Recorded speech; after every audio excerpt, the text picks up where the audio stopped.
Bienvenidos, estimada audiencia, bienvenidos a su canal Jehová Nissi, Guerrero bajo la unción de Dios, y especialmente a la sección que nos corresponde el día lunes, Escuela Bíblica Virtual Jehová Nissi. Recuerde, mi pueblo fue destruido porque le faltó conocimiento, Oseas 4:6. En esta hora le invitamos a que no se retire, sino que nos acompañe a la continuidad de nuestro estudio en referencia a que es capítulo 10 del libro de Mateo. Y específicamente vamos a entrar en el versículo 16. Sin embargo, queremos decirle la importancia de estudiamos, ¿verdad? Al Evangelio de Mateo, vemos cómo Mateo le gusta ordenar los contenidos a exponer y lo vemos como en el Sermón del Monte, luego donde en 3 capítulos presenta, estimada audiencia, normas del reino. Luego presenta una sección de 3 que responden los milagros que daban testimonio de Jesús como Cristo, y posteriormente una enseñanza, ¿verdad? De discipulado en 2 capítulos seguidos. Ahora en el capítulo 10 nos está presentando los hechos referentes al llamamiento, comisión y recomendaciones que deben de seguir sus discípulos o a quienes él encomienda la tarea. En esta sección, por eso, vamos a ver algunas advertencias y recomendaciones que le fueron dadas a los apóstoles, mostrándonos, estimada audiencia, algunas cosas que se aplican tanto para ellos y también para nuestra actualidad. Así es de que no se retire. Si usted no se ha suscrito a nuestro canal, le invitamos a que lo haga, va a ser de mucha bendición. Y en esta hora iniciamos con un breve repaso de la clase anterior. Así de que sea bienvenido y bienvenida para la gloria y honra del Señor en esta preciosa transmisión. Vamos a poner la lámina. Ok, bueno, dice, vamos a hacer un breve pequeño repaso para que usted no... En el capítulo 9, recuerde que terminó con una oración el Señor Jesús, pues que rogásemos al Señor de la mies para que preparara enviar a obreros a la mies. Y luego en el capítulo 10 vemos que el Señor escoge a estos obreros. Y la importancia del Señor Jesús era que roguemos para que Él pueda levantar obreros. Si eso fue tan importante para Él, lo debe ser para nosotros también. ¿Por qué? Además de eso, Jesús describió al pueblo de Dios como ovejas sin pastor.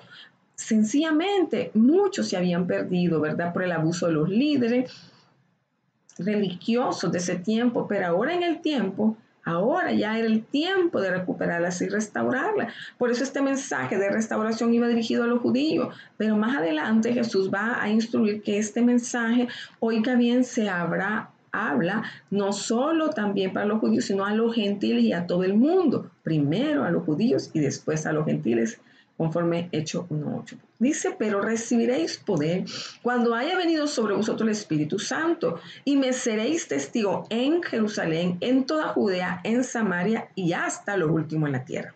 Entonces recordemos que en su segunda venida Jesús será rey y pastor sobre todo su pueblo, tanto incluyendo judíos y gentiles. Y si vamos a iniciar entonces ya en el capítulo 10, vemos lo que la clase anterior, capítulo 1, del versículo 1 al 15, vemos la alusión al llamado de sus 12 discípulos, a quienes les dio autoridad sobre los espíritus inmundos para que echasen fuera demonios y para sanar toda enfermedad y toda dolencia. Y hace una descripción de los nombres de los 12 apóstoles. Primero, Simón, llamado Pedro, y Andrés, su hermano, Jacobo, hijo de Zebedeo, y Juan, su hermano, Felipe, Bartolomé, Tomás, Mateo el publicano, Jacobo, hijo de Alfeo, Lebeo, por su nombre Tadeo, a Simón el cananista, y Judas Iscariote, el que también le entregó. Así de que en este sentido, hoy vamos a continuar con el estudio del capítulo 10, versículo 16 en adelante, por lo que le invitamos a que nos acompañe y no se retire. Sigamos entonces, algo bien interesante que podemos visualizar, amados hermanos, es la primera instrucción que Dios le da. Hay recomendaciones a sus discípulos. Capítulo 10, versículo 16. He aquí yo os envío como ovejas en medio del lobo. Sed pues prudentes como serpientes y sencillos como palomas. Es impresionante la actitud de nuestro Señor Jesucristo. quien está interesado, amado hermano, en que sus discípulos vayan capacitados. Él les da recomendaciones y le habla de una manera tan sincera con la cual les habla respecto al trabajo que les está encomendando. Y esto nos lleva a una reflexión, porque muchos en la actualidad, cuando andan buscando seguidores para una tarea o para una misión, no son sinceros del todo al presentarles el panorama completo, sino solo lo positivo, y esto muchas veces trae consecuencias graves para la persona que con todo su corazón ha decidido servir, pero al enfrentarse a tantas circunstancias que él desconocía o que no fue advertido, entonces trae una desilusión y hasta a veces hasta dejar el privilegio. Entonces veamos que Jesús fue sincero al decirles que no les esperaba fama, que no les esperaba fortuna, que no les esperaba quizá, ¿verdad?, aplausos y guirnaldas, que les tirasen guirnaldas. No, no, sino que dificultades. Fue tan sincero, le dijo que les esperaban dificultades. Por eso su recomendación fue para animarles y prepararlo, ¿verdad?, para que a aquellos días, a fin de que estén debidamente capacitados para desarrollar dicha labor encomendada. En primer lugar, él les dice, aquí yo os envío como ovejas en medio de lobo, describiendo a sus adversarios como lobos, animales rapaces, que no perdonan a su víctima. Pero Jesús les dice, aquí yo os envío, es decir, te envío. Aunque es inofensivo, inofensiva, a un mundo frío te estoy enviando, a un mundo hostil, a un mundo cruel, pero tu inocencia no será tu protección, no será una protección. Por esa razón el Señor Jesús les está declarando que el éxito de la misión está garantizada aun cuando afronten adversidades, ya que Él es el quien los envía. Y la obra de Dios es precisamente de Él, por lo que los resultados están ya garantizados. Ahora bien, tomando en consideración, estimada audiencia, el grado de importancia y dificultad que la misma obra representa, Jesús les pide a sus discípulos astucia y sencillez. Sed pues prudentes como serpientes y sencillos como palomas. Veamos entonces, en otras palabras, cuando dice, sé pues prudente como serpiente. Hay otras versiones que dicen, sé sabio como serpientes. Las serpientes siempre han sido un emblema de sabiduría y astucia. Inclusive en Génesis 3:1, la misma palabra nos relata que dice, pero la serpiente era astuta más que todos los animales del campo que Jehová Dios había hecho. Los egipcios, estimada audiencia, usaron a la serpiente en su jeroglífico como símbolo de sabiduría. Probablemente el punto en el que Cristo dirigió a sus seguidores a imitar a la serpiente fue en su preocupación para evitar el peligro. Ningún animal, oiga bien, los iguala en la rapidez y la habilidad que demuestran al escapar del peligro. Así dijo Cristo a sus discípulos, se necesita precaución, sabiduría en medio de un mundo que buscará sus vidas. También les ordena que sean inofensivos, que no provoquen peligro o que no hagan daño alguno. Y esto es interesante porque por otra parte les pide que sean mansos como las palomas son. Y simplemente y siempre han sido, ¿verdad? Las palomas son un animalito muy manso. Y él les dice un sorprendente emblema, ¿verdad? De inocencia. La mayoría de las personas destruirán totalmente a una serpiente, ya sea tan inofensiva, pero pocas son tan duras para matar a una paloma. Veamos también la Biblia. En la Biblia tenemos un buen ejemplo de parte de Pablo. Su carácter sencillo ganó muchos amigos, sin importar sus derechos. Él solía buscar agradar a los demás, con tal de salvar sus almas, con tal de alcanzarlos para el Cristo. 1 Corintios 9. Por lo cual, siendo libre de todos, me he hecho siervo de todos para ganar a un mayor número. Me he hecho, oiga bien, a los gentiles como judío, para ganar a los judíos, a los que están sujetos a la ley, aunque yo no esté sujeto a la ley, explica él, como sujeto, pero dice, para ganar a los que me he hecho, dice, para ganar a los judíos, a los que están sujetos a la ley, aunque yo no esté sujeto a la ley, aclara, como sujeto a la ley, para ganar a los que están sujetos a la ley, a los que están sin ley, como si yo estuviera sin ley, no estando, aclara él, podríamos decir lo que está en un paréntesis, no estando yo sin ley de Dios, sino bajo la ley de Cristo, para ganar a los que están sin ley. Me he hecho débil a los débiles, para ganar a los débiles. A todos me he hecho de todo, para que todos, oigan bien, de todos modos, salve a algunos. Qué impresionante la actitud del apóstol Pablo. Y esto hago, dice, por causa del Evangelio, para hacerme copartícipe de él. Impresionante la actitud y la astucia, verdad, que la sagacidad que el apóstol Pablo desarrollaba con tal de ganar almas para Cristo. Y habla también de su sencillez, de su humildad, porque recuerde que él, como judío de la secta farisea, él era un doctor de la ley, podía haber hecho alarde de todos sus conocimientos, oiga bien, y enorgullecerse, ensoberbecerse. Sin embargo, él, oiga bien, vemos a un hombre actuar con sencillez, pues hizo a un lado todo eso para ganar a Cristo, convirtiéndose en un verdadero ejemplo de humildad y modestia. Por eso lo vemos en Filipenses 3, 4, 7. Aunque yo tengo también de qué confiar en la carne, si alguno piensa que tiene de qué confiar en la carne, yo más, dice él, circuncidado al 8º día. Mire qué interesante.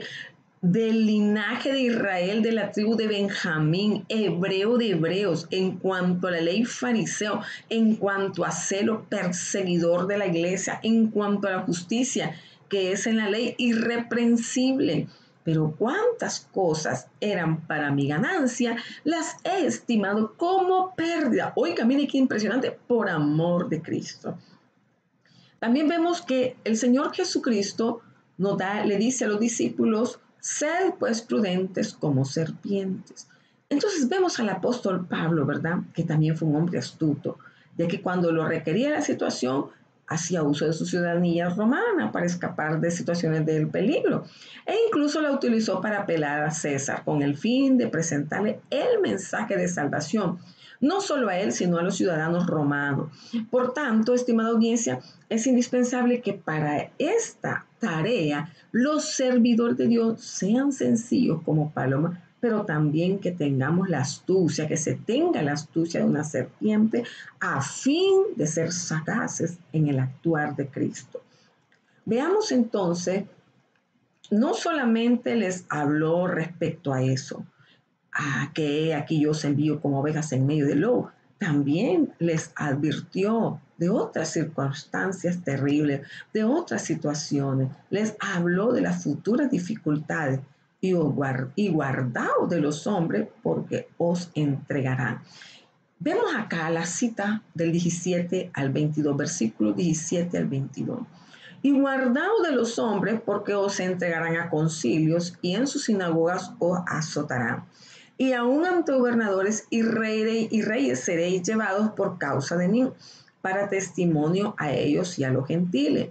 Más les dice, cuando os entréis, no os preocupéis por cómo o qué hablaréis. Mire qué interesante, porque en aquella hora os será dado lo que habéis de hablar, porque no sois vosotros los que habláis, sino el Espíritu de vuestro Padre habla en vosotros.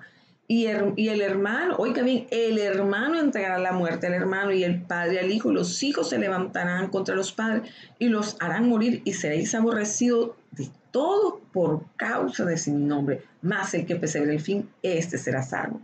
Vamos a iniciar entonces a dilucidar las partes. Primero dice que ahora vemos a Jesús advirtiéndole, ¿verdad?, las futuras dificultades que enfrentaría como mensajero del reino de los cielos. Y guardaos de los hombres, porque os entregarán a los concilios. Estimado hermano, vemos que después del advenimiento del Espíritu Santo derramado en Pentecostés, la iglesia no tardó en ser perseguida por los mismos judíos. Tanto Pedro, recuerde, como Juan, fueron llevados delante de los ancianos de Jerusalén, donde los interrogaron acerca de su fe. Esto lo vemos en Hechos 4, 5 al 7. Aconteció el día siguiente, oiga bien, que se reunieron en Jerusalén los gobernantes, los ancianos y los escribas y el sumo sacerdote Anás y Caifás y Juan a Alejandro, y todos los que eran de la familia de los sumos sacerdotes, y poniéndolos en medio les preguntaron: ¿con qué potestad o en qué nombre habéis hecho vosotros esto? Vemos claramente que la advertencia del Señor Jesucristo se hizo realidad. Así de que el Señor fue tan sincero al advertirles de las futuras dificultades que entregarían. Entonces vemos que no solamente se cumplió, sino que también fueron echados en cárceles, fueron perseguidos por reyes y gobernantes. Por ejemplo, el rey Herodes Agripa I mató a espada a Jacobo, hermano de Juan. También vemos a Pablo encarcelado y compareció ante reyes y gobernantes como Félix, Festo, el rey Agripa II, y ante el mismo emperador romano César. Mire qué interesante podemos ver, ¿verdad? Pero el Señor continúa hablándole de las persecuciones venideras.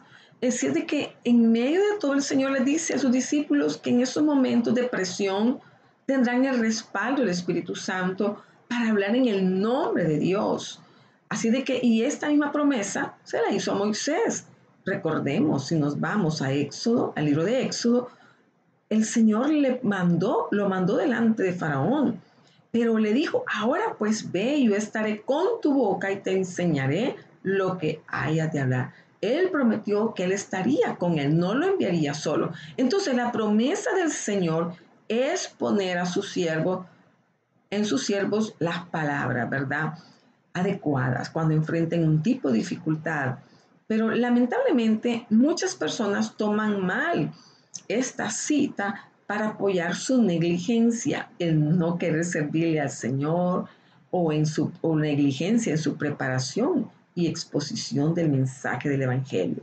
Por eso Jesús es claro al señalar el tiempo y las, también circunstancias en las cuales apoyaría a sus siervos en la exposición de la palabra. Ahora bien, estimada audiencia, los discípulos no solo enfrentarían persecuciones provocadas por los gobernantes, también se adicionan las de los mismos familiares que no comulgan la fe cristiana. Por eso vemos que dijo: el hermano entregará a la muerte al hermano y el padre al hijo, y los hijos se levantarán contra sus padres y los harán morir, y seréis aborrecidos de todos por causa de mi nombre. Esta advertencia, estimada audiencia, eran de alguna manera conocidos por los judíos, los cuales lo asociaban con el día del juicio final del Señor, porque sencillamente en los libros apócrifos que datan del periodo intertestamentario, como Enoc, Jubileos y el Apocalipsis de Baruch, hablaban de las dificultades y persecuciones que se levantarían entre los mismos familiares. Así Jesús mira al futuro y sabía que después de su muerte y resurrección, el tiempo de la gracia iniciaba y finalizaría con el inicio de la gran tribulación. Y esta historia se ha repetido muchas veces, miles de veces podríamos decir. Los judíos odiaban a sus familiares que se habían convertido al cristianismo, y Roma llegó a detestar y a odiar terriblemente a los cristianos, y desató una terrible persecución. ¿Por qué los odiaba? Usted puede preguntarse por qué llegó a odiarlos tanto. Sencillamente porque las enseñanzas dadas por nuestro Señor Jesucristo estaban en contra de la vida corrupta e idólatra que llevaban a cabo en el imperio, por lo que muchos llegaron a detestar inclusive a sus familiares que se convertían a Cristo. Entonces, algunas religiones del mundo odian a sus familiares si estos abandonan sus creencias para convertirse a Cristo, como lo hizo en el pasado el catolicismo romano, o el Islam lo hace en la actualidad. En medio de la situación difícil donde sus enemigos serán sus propios familiares, Jesús les exhorta a mantenerse firme en su fe. Mas el que persevere hasta el fin, este será salvo. Una palabra de fortaleza, de animarles para que ellos pudieran seguir adelante. Les habla claramente a quién se debe de temer. En parte, estimada audiencia, vemos que el Señor les está hablando, ¿verdad?, las persecuciones venideras y les habla de qué es lo que van a afrontar para prepararlo, para ayudarles a que ellos estuvieran conscientes de todo lo que vendría. Entonces, del versículo 23 en adelante, cuando os persigan esta ciudad, huid a la otra, porque de cierto digo que no acabaréis de recorrer todas las ciudades de Israel antes que venga el Hijo del Hombre. El discípulo no es más que su maestro, ni el siervo más que su señor. Bástale al discípulo ser como su maestro y al siervo como su señor. Si al padre de familia llamaron Belcebú, cuánto más a los de su casa. Qué interesante la aclaración que estos versículos dan a entender.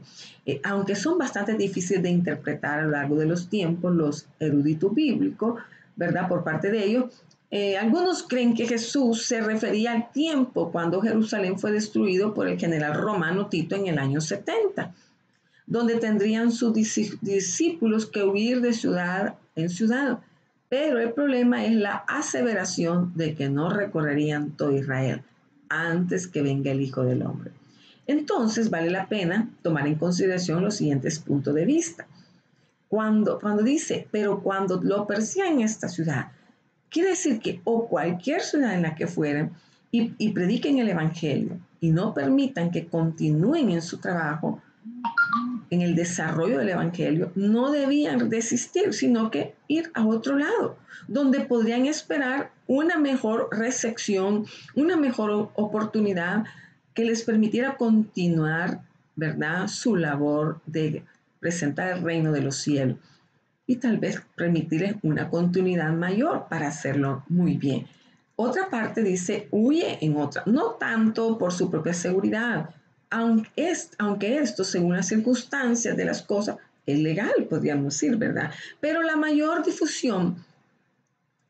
para la mayor difusión del Evangelio, la exhortación no debe tomar métodos, está hablando de que no debe tomar métodos para evitar la persecución o escapar de ella, sino a la perseverancia bajo esta circunstancia.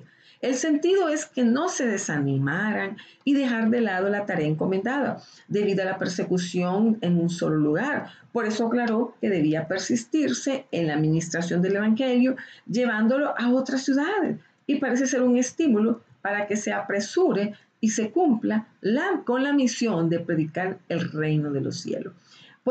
Cuando dice, por otra parte, le digo, esta es una verdad cierta, indiscutible, que no debe llamarse en cuestión, siendo afirmada fuertemente por la verdad. Ahora la frase, no habrás ido a la ciudad de Israel o no habrás terminado, es decir, su gira a través de ellos y su ministerio o la predicación del Evangelio entre la ciudad de Israel.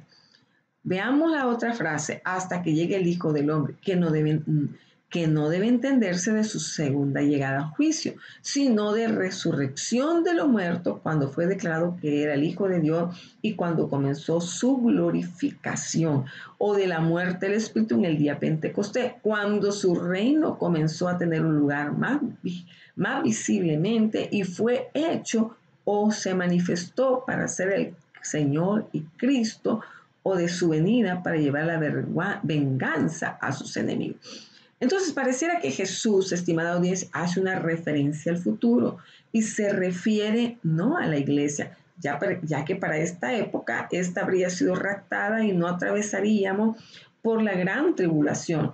Más bien tendría que referirse a los judíos convertidos en ese periodo, que serían perseguidos por el anticristo, pero antes de recorrer todas las ciudades de Israel, el Hijo del Hombre aparecería en su segunda venida. Sea como sea, lo cierto es que a los mensajeros del rey les esperan persecuciones, ya que Jesús lo vivió en carne propia cuando fue llevado delante de Poncio Pilato y fue juzgado y condenado a muerte. Veamos entonces, él les dice que no esperen un trato diferente y que les baste ser como su maestro. Y por eso les aclara, el discípulo no es más que su maestro, ni el siervo más que su señor. Bástale al discípulo ser como su maestro y al siervo como su señor. Si a su maestro lo llamaran Belcebú, ¿qué nos dirán de sus discípulos? O sea, si al padre de familia llamaron Beelzebub, ¿cuánto más de su casa? Veamos entonces qué interesante. Sigamos con la continuidad de este precioso estudio. Estamos en Mateo 10, 28. La palabra de Dios, amado hermano, nos narra desde el versículo 26 al 33. Dice, así que no lo temáis por nada encubierto, porque nada hay encubierto, que no haya de ser manifestado ni oculto, que no haya de saberse. O sea, estimado, dice decir, no tengo miedo de los hombres, de sus reproches y sus instigaciones. El tiempo traería todas las cosas a la luz cuando se descubra la maldad de estos hombres, sus malvados diseños.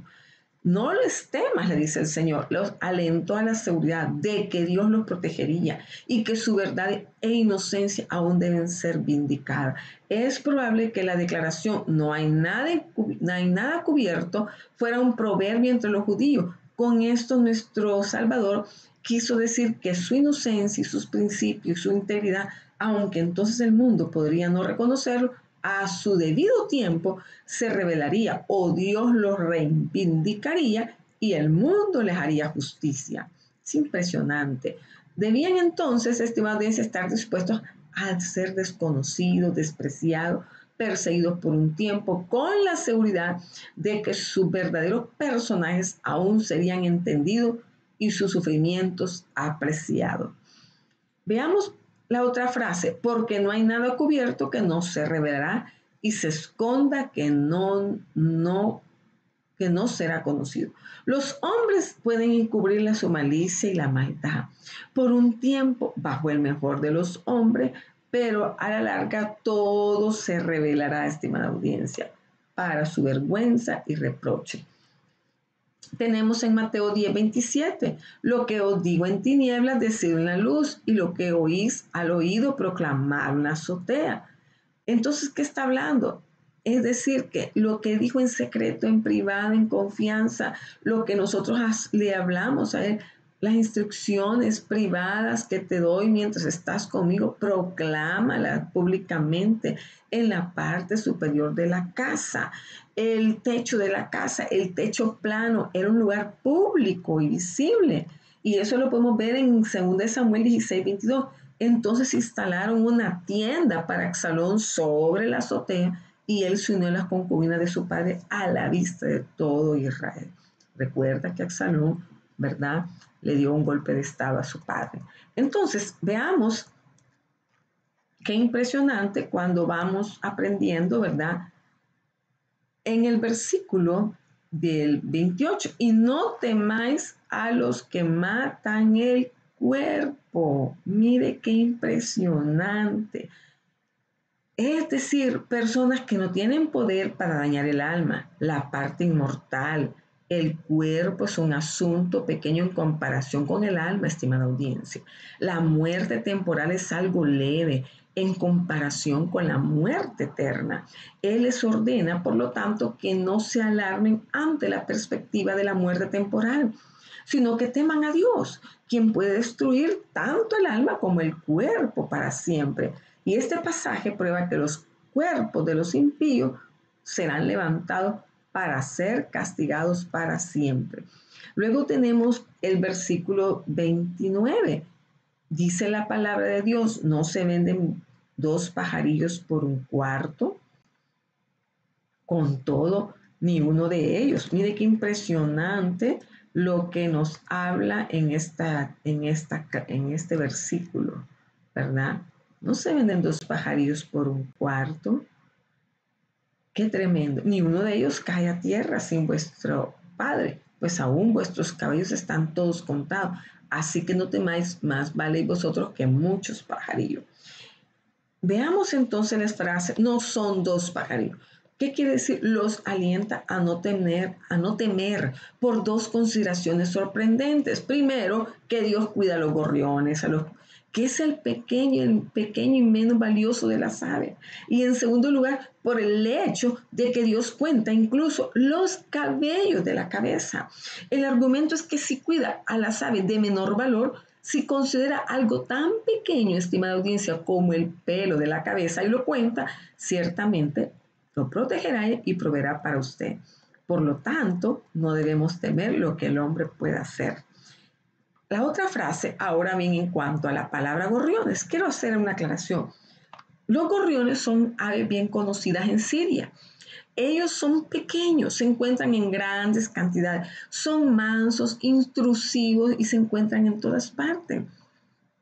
Son extremadamente obstinados al afirmar su derecho de posesión y no tienen la menor reverencia por ningún lugar o casa o cosa. David alude a estas características del gorrión en el Salmo 84:1, ¿verdad?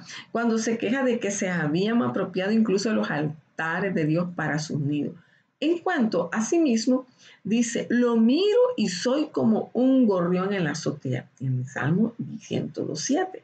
Cuando uno de ellos haya perdido a su pareja, una cuestión cotidiana, el gorrión se sentará solo en la azotea de la casa y lamentará a cada hora su triste duelo. Entonces, estimada audiencia, estas aves son atrapadas y atrapadas en grandes cantidades, pero como son pequeñas y no son muy sabrosas para comer, todavía se pueden vender 5 gorriones por 2 farthings o peniques. Y cuando vemos sus innumerables números y el entusiasmo con el que son destruidos como una molestia sin valor, podemos apreciar mejor la seguridad de que nuestro Padre Celestial los cuida, para que nadie pueda caer al suelo sin su aviso. Seguramente nos cuidará, ya que somos valiosos, ¿verdad? Más que muchos gorriones. Bueno, tomado del libro de Land and the Book, Thompson, volumen Yo, y página 52-53. Veamos entonces, estimada audiencia, la siguiente lámina del versículo 32 al 33. Esta nos habla y nos aclara de que a cualquiera pues que me confesase o que me confiese delante de los hombres, mire qué interesante, yo también le confesaré delante de mi Padre que está en los cielos. Y a cualquiera que me niegue delante de los hombres, yo también le negaré delante de mi Padre que está en los cielos. Entonces, cuando habla, quien quiera confesarme, la misma palabra en el original se traduce confesar y profesar. En 1 Timoteo capítulo 6, versículo 12, Pablo le dice a su hijo Timoteo en la fe, pelea la buena batalla de la fe, echa mano de la vida eterna, a la cual fuiste llamado y confesaste la buena confesión. Mire qué interesante, la buena confesión delante de muchos testigos. Y en 2 de Juan 1:7, porque muchos engañadores han salido al mundo, quienes no confiesan que Jesucristo ha venido en la carne. Tal persona es el engañador y el anticristo. Y también tenemos otra cita, Romanos 10. Hermanos, el deseo de mi corazón y mi oración a Dios por Israel es para salvación. Entonces, ¿qué significa? Reconocer al Señor Jesucristo y nuestra dependencia, oiga bien qué interesante, de Él para la salvación, y nuestro apego a Él de todas las ramas, de todas las maneras apropiadas. Esta profesión puede hacerse uniéndose a una iglesia, puede hacerse a una comunión, en la conversación y en la conducta de cristiano. La escritura significa por profesión de religión, para hacer una aclaración, una exhibición de ella en todas las circunstancias de la vida y ante todas las personas. O sea que no solo es un acto que debemos hacerlo privadamente, no, sino que en cada acto de nuestras vidas. No debemos avergonzarnos ni de la persona, ni del carácter, ni de la doctrina, ni de los requisitos de Cristo. En otras palabras, va implícito en nuestro testimonio. Y también quiero hacer alusión que si nosotros le negamos en estas cosas ante la gente, si no estamos dispuestos a expresar nuestro apego a Él de todas las formas posibles, entonces es correcto que Él diga o lo que expresa, que Él repudie toda conexión con nosotros. O sea, Él nos negará ante Dios y lo hará. Ahora veamos, estimada audiencia, en el versículos 34 al 39. Yo estoy segura que estamos aprendiendo algo. Si usted no se ha suscrito a nuestro canal, le invitamos a que lo haga. Active la campanita para que pueda, ¿verdad?, informarse de una nueva edición, cuando se está transmitiendo la nueva edición. Ahora dice, en esta parte tan interesante que, ¿verdad?, Jesús causa de división. Lo vemos también, a esta cita la puede buscar en Lucas 12, 49 al 53, 14, siempre de Lucas, versículo 26 al 27. No penséis que he venido para traer paz a la tierra. No he venido para traer paz sino espada, porque he venido para poner en disensión al hombre contra su padre, a la hija contra su madre y a la nuera contra su suegra. Y los enemigos del hombre serán los de su casa. Y los enemigos del hombre serán los de su casa. Entonces, cuando dice, no pienses que he venido, esto se toma de Miqueas capítulo 7, versículo 6, porque el hijo trata con desdén a su padre, la hija se levanta contra la madre, la nuera contra su suegra, y los enemigos del hombre son los de su propia casa. Cristo no quiso decir aquí que el objetivo de su venida era producir discordia y contención, porque Él, recuerde, es el príncipe de paz. Es el príncipe de la paz, conforme Mateo 10, 21. El hermano, dice, entregará muerte a su hermano y el padre a su hijo. Se levantarán los hijos contra sus padres y los harán morir. Y hay muchas citas bíblicas que le pudieran enunciar. Isaías 9:6, Isaías 11:6, Lucas 2:14. Pero quiero decirle que tal sería uno de los efectos de su venida. Una parte de una familia se puede oponer a él, ¿verdad? O que se oponga a él, se enfrentaría a quienes, a la otra parte de la familia que creen en él. Entonces, ¿qué está hablando? Que la maldad de los hombres y la ceguera de una falsa religión del evangelio es la causa de esa hostilidad. Y es eminente decir que ninguna profecía se ha cumplido de manera más llamativa y continuará cumpliéndose hasta que todos se unan para obedecer sus mandamientos. Entonces su religión producirá la verdadera paz, estimada audiencia, ansiada por toda la humanidad. Así de que al referirse a una espada, la espada es un instrumento de verdad, de muerte, y enviar una espada es lo mismo para producir hostilidad y guerra.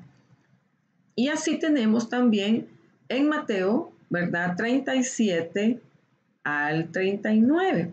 Vemos que el que ama padre o madre más que a mí no es digno de mí. El que ama hijo o hija más que a mí no es digno de mí.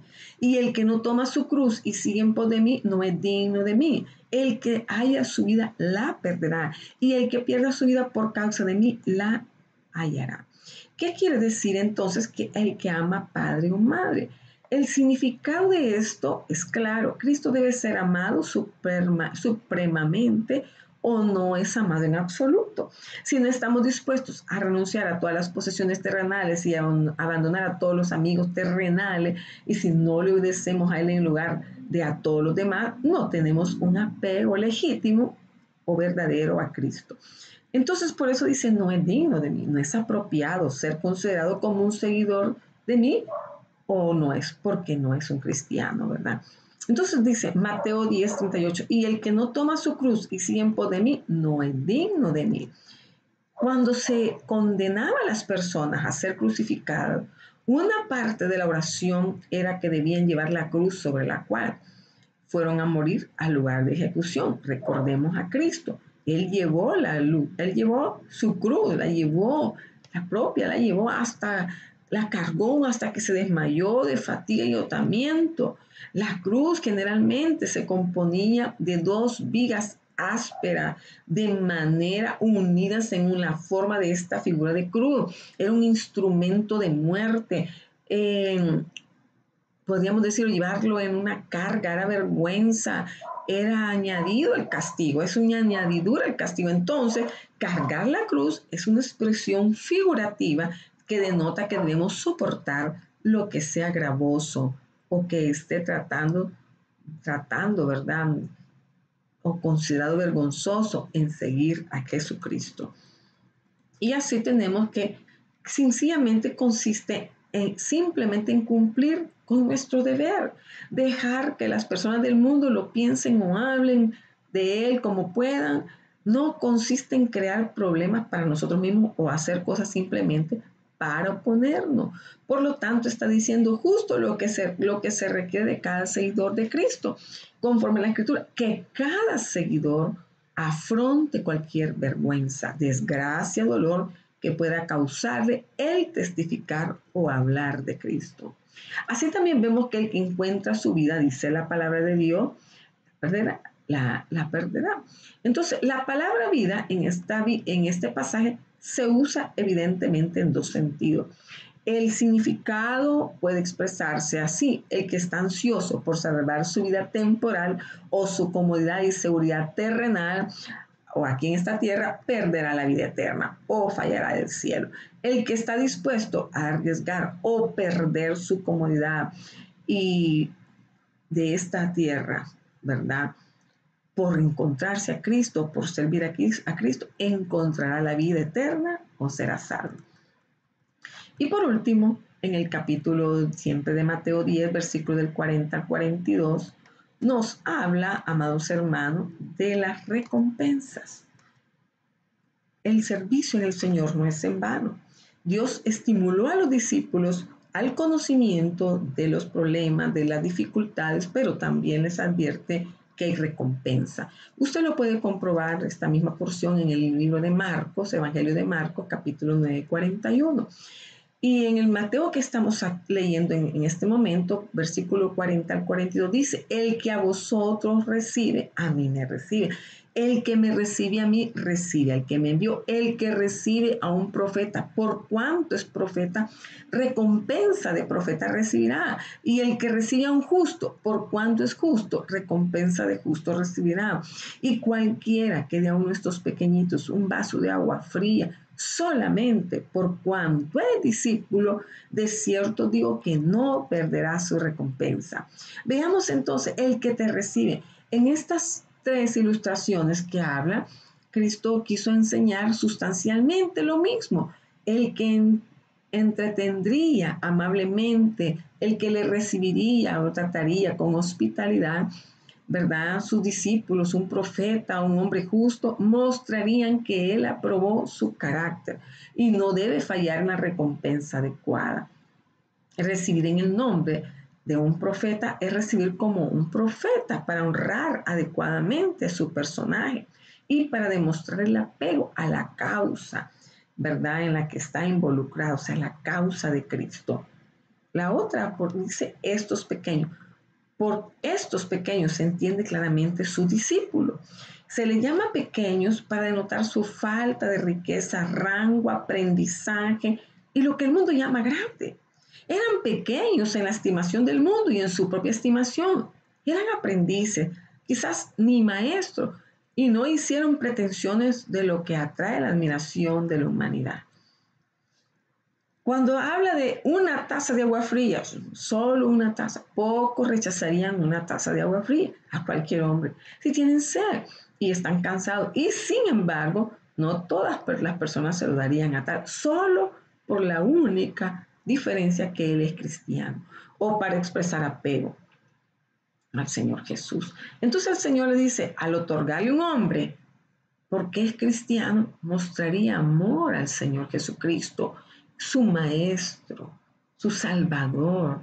En otro caso, lo daría por simple simpatía o amabilidad, sin mostrar respeto por el cristiano, el maestro cristiano o su causa. En un caso mostraría que amaba la causa de Jesucristo al ser hospitalario, al dar un vaso de agua, al darle apertura, ¿verdad? Pero en el otro caso, cuando hay un rechazo, cuando ni siquiera le permitió un vaso de agua, entonces Jesús dice, no lo harán, por lo tanto lo rechazaría. Ahora bien, estimada audiencia, es interesante que las recompensas que Dios tiene preparadas es para todos. La labor del proclamar la buena nueva de salvación es para todos. Y si usted lo hace, si yo lo hago, tendré mi recompensa. Y no se preocupe, porque ya el Señor nos advirtió que muchas veces probablemente seremos rechazados. Así que en conclusión, un evento importante estaba delante de él, un evento del cual, humanamente hablando, dependía todo el éxito de su evangelio. Y por eso la elección de quienes deberían ser sus mensajeros para la humanidad sintió su importancia. Inclusive el Hijo de Dios buscó el lugar de oración y durante los relojes nocturnos pidió la dirección a su Padre. En esa vigilia, en ese clamor, en esa oración, su ejemplo muestra que nosotros en grandes dificultades, difíciles circunstancias, debemos buscar la dirección de Dios a través de la oración.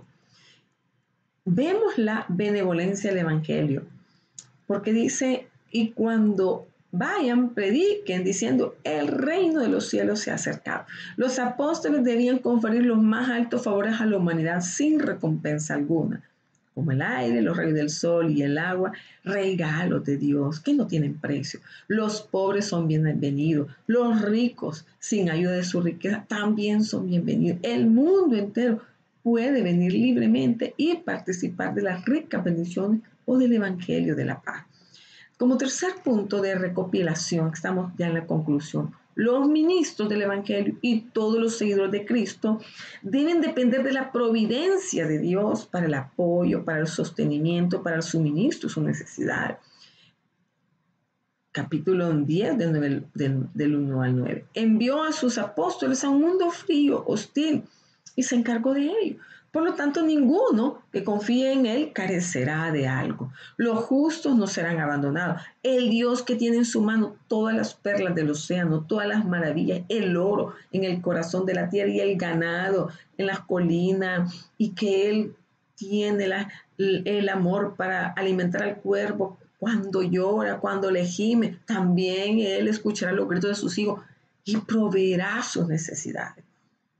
Vemos el deber de tratar amablemente a los mensajeros de la salvación, tal como está en Mateo 10:11. Cristo esperaba que en cada ciudad y pueblo encontraran a algunos que los recibieran. Prometió la recompensa de un profeta, oiga bien, a quienes deberían recibir a un profeta, y aseguró a aquellos a su favor que no tenían nada mejor que otorgar que incluso una taza de agua fría.